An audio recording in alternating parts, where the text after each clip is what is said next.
ဝေဒနာမရဲ့အရှင်းလုံးဝပြရမယ်အဲ့ဒီဝေဒနာဘာလဲဆိုလို့ရှိရင်ဒူးနာတဲ့လူတွေခါနာတဲ့လူတွေဆေးခန်းကိုသွားစီရမလို့ဘူးတမားတို့ကိုလုံးဝပြစီရမလို့ဘဲနဲ့ကိုယ့်အိမ်မှာနေရင်းနဲ့3-4ရက်အတွင်းတစ်ပတ်အတွင်းအရှင်းပြောက်ချင်တယ်ဆိုရင်အခုကျွန်မပြောတဲ့နီလန်းလေးကိုလောက်ကြည့်လိုက်နော်ခွေးတော်ရဲဆိုတာလဲနေရာတိုင်းမှာတွေ့နိုင်တယ်အိမ်တိုင်းမှာလဲအပင်တိုင်းလို့ပြောမလဲအိမ်တိုင်းလို့အဲ့ဒီခွေးတော်ရဲဆိုတာရှိနိုင်တယ်ပေါ့နော်တကယ်လို့မှမရှိဘူးဆိုရင်တော့မှအလွယ်ကူဆုံးပါပဲနေရာတိုင်းမှာပေါ်တယ်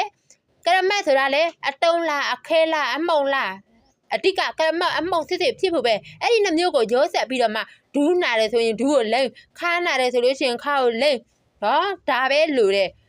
စိန်ကနန်းထိကုန်တရားမလို့ဘူးတောင်းကနန်းထိလုံးဝကုန်တရားမလို့ဘူးဒီကရမတ်အမှုံတဘူးလောက်လို့ထင်တယ်ဆိုလို့ရှိရင်တော့မှဒီဘူးနဲ့အပြစ်ပါတာတော့မှထောင်ကနန်းတတလေးပဲရှိတယ်နော်ဆေးခန်းကိုသွားပြီးသိမ့်ထီကုန်တရားမလို့ပဲနဲ့အရှင်းပြောက်ချင်တယ်ဆိုလို့ရှိရင်အခုပြောတဲ့နီလန်းလေးကိုလောက်တွေ